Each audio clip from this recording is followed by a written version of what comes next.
Guys కొత్త idea ఆలోచించాను, కానీ ఆలోచించడం రాదు కానీ అదొకటి. సో ఇప్పుడు మా మమ్మీని పిలుస్తాం. మామే రా. ఓకే సో మా ఐడియా చెప్తాను. సో మమ్మీ నేను ఎక్స్చేంజ్ అయితే ప్లాస్టిక్ సర్జరీ అనమాట. నువ్వు నా లెక్కుంటా, నేను నీ లెక్కుంటాను. అవునా? సరే గైస్, మేము హాస్పిటల్కి వెళ్తున్నాం.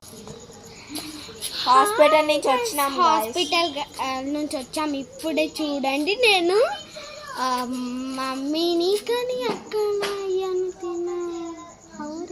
నేనే మమ్మీని, నువ్వే పిల్లది, కానీ సెట్ అయినట్టు ఉంది కదా. అవును, కానీ చెప్పాలంటే ఫస్ట్లో చీజ్ అక్క అంటే పిల్ల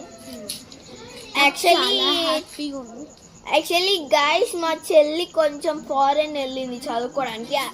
నీ పిల్లల కాకుండా మంచి చదువుకుంటుంది.